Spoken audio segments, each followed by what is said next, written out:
Saya sebenarnya muak mendengar statement seperti ini.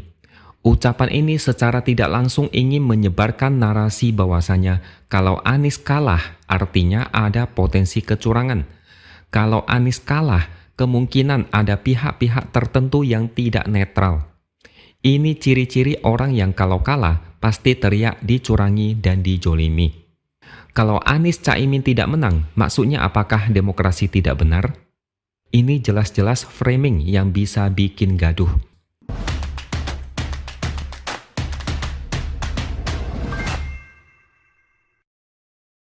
Halo, bertemu lagi dengan saya X Hardy di Opini Seward.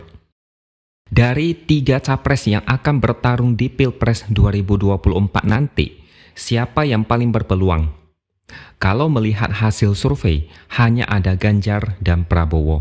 Sedangkan Anies diyakini bakal pulang kampung duluan di putaran pertama. Bagi logika kita, Anies memang sudah menjadi kartu mati, meski mau dipasangkan dengan siapapun. Rekam jejak kotor, ada noda politik identitas, tidak bisa kerja, terbukti cuma membual tapi berlagak paling pintar. Jakarta amburadul dan stagnan. Ditambah lagi, dia diusung oleh Partai Nasdem yang rekam jejaknya sangat jelek. 2 menteri ditangkap karena korupsi. Anies ibarat orang dengan reputasi jelek bekerja di perusahaan yang reputasinya juga sama-sama jelek. Apa yang bisa diharapkan dari orang seperti Anies? Tapi pendukung Anies tetap optimis. Bahkan ada sebagian yang yakin Anies Caimin bisa menampil Pilpres 1 putaran. Mungkin mereka melihat acara Jalan Sehat bersama Anies Caimin yang dihadiri oleh 1 juta orang. Sedangkan juru bicara Anies, Sudirman Said mengatakan jika pihak penyelenggara dan aparat negara bersikap netral, maka terbuka lebar kemenangan bagi Anies dan Caimin. Dia bilang, yang dibutuhkan oleh Anies Caimin untuk menang hanya satu, yaitu demokrasi. Mungkin kalau demokrasinya benar, Anies dan Caimin akan menang. Demokrasi benar itu artinya pemilu jujur, aparatnya netral, penyelenggara negara netral. Saya sebenarnya muak mendengar statement seperti ini. Ucapan ini secara tidak langsung ingin menyebarkan narasi bahwasanya kalau Anies kalah artinya ada potensi kecurangan.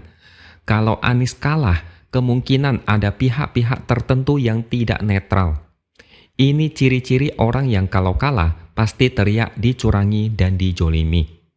Kalau Anies Caimin tidak menang, maksudnya apakah demokrasi tidak benar? Ini jelas-jelas framing yang bisa bikin gaduh. Belum bertarung, tapi sudah menyebarkan kecurigaan secara halus, seakan mau menggiring opini bahwa ada indikasi kecurangan. Statement seperti ini sepertinya memang sengaja dibangun dari awal, supaya nanti kalau misalnya Anies kalah Pilpres, gampang aja tinggal ngomong seenak maunya. Entah itu ada indikasi rekayasa jahat, kecurangan terstruktur, ketidaknetralan pihak tertentu, Anies dijegal dengan barbar, pemerintah cawe-cawe, istana intervensi, ada konspirasi dari oligarki untuk menghancurkan Anies, dan banyak lagi. Biasanya yang menyebarkan narasi seperti ini, endingnya menjadi pihak yang teriak paling kencang, lebih keras dari suara knalpot rusak. Merekalah yang nantinya bakal membuat tuduhan konyol. Lihat saja di Pilpres 2014 dan 2019. Sejarah membuktikan ada pihak-pihak yang suka play victim duluan sebelum bertarung. Kalian mungkin masih ingat, kubu Prabowo pernah bilang, yang bisa mengalahkan Prabowo hanyalah kecurangan. Ini statement provokatif dan menyesatkan.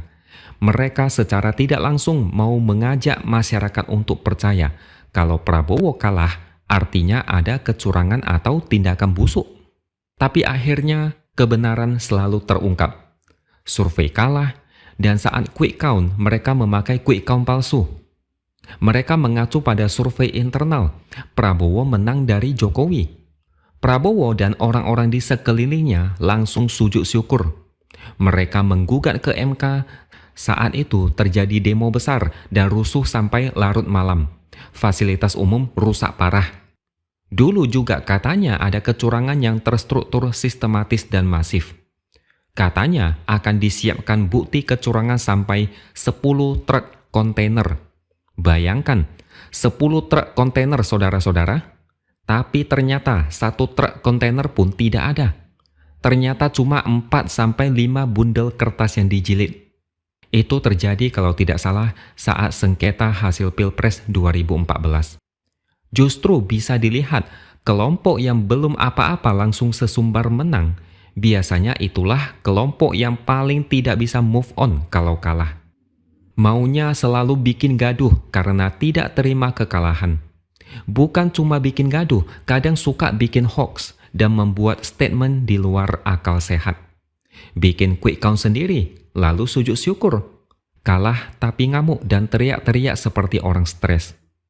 Jadi apa yang diucapkan Sudirman Said kurang lebih mirip seperti yang diucapkan kelompok dulu. Dari awal mereka melemparkan sinyal halus bahwa Anies berpotensi menang. Syaratnya pemerintah netral dan demokrasi benar. Kalau Anies kalah, maka berarti sebaliknya. Heran aja kita melihat Anies Caimin yang masih suka mengelak dari hasil survei. Entah memang keras kepala atau tidak pernah ngaca. Denial yang dibarengi dengan sikap tidak mau terima kenyataan, ini bisa berbahaya. Lihat saja kelompok Prabowo di 2 pilpres sebelumnya. Hasilnya gaduh dan rusuh. Sudirman Said bicara soal demokrasi yang benar, tapi dia sendiri ucapannya tidak mencerminkan demokrasi yang benar. Demokrasi yang sehat itu artinya bersaing secara sehat dan siap menerima kekalahan. Bukan bersaing lewat janji mulut dan lempar narasi provokatif sebelum bertarung. Itu namanya pengecut dan penakut. 3 capres dan cawapres, hanya ada 1 pemenang. 2 lainnya harus tersingkir. Kalau tidak siap kalah, lebih baik mundur saja. Tidak usah ikut pilpres. Ini kayak bertarung dengan anak-anak. Kalah langsung merengek dan tidak terima. Susah kalau berhadapan dengan kelompok seperti ini. Jurus klasik dengan cara berburuk sangka dan mencari kambing hitam. Kambing hitamnya dibeli duluan supaya nanti bisa dipakai untuk teriak-teriak. Buka mata lebar-lebar. Siapa sih yang mau pilih Anies untuk menjadi presiden? Orang-orang sudah tahu Anies itu cuma membual untuk berkuasa. Sesudah berkuasa, banyak janji yang dilupakan. Itu fakta. Rekam jejak dan jejak digital berserakan di dunia maya. Hari gini masih mau bohongi masyarakat? Tidak segampang itu, bos. Kalau mau ikut pilpres, bertarunglah dengan gentleman. Berkompetisi dengan cerdas dan adu gagasan. Jangan suka pakai jurus putar lagu lama. Kalau pilpres jujur, Anies bisa menang. Kalau kalah, satu dunia disalahkan. Bagaimana kalau misalnya orang-orang bilang hanya kecurangan yang bisa bikin Anies menang pilpres? Pasti sakit hati kan? Mereka pasti marah karena secara tidak langsung menuduh Anies hanya bisa menang dengan cara curang. Ini tuduhan yang provokatif, tapi lucunya mereka melakukan hal yang sama. Makanya jangan main api kalau tidak mau ikut terbakar. Sudahlah, jeblok di hasil survei, bukannya introspeksi malah makin arogan. Udah syukur bisa ikut pilpres. Padahal harapan banyak orang adalah Anies benar-benar dijegal dan batalnya pres. Oke, sampai di sini dulu opini dari saya. Subscribe channel ini supaya makin berkembang dan jangan lupa tuliskan komentar Anda. Terima kasih sudah menonton dan sampai jumpa lagi di lain kesempatan.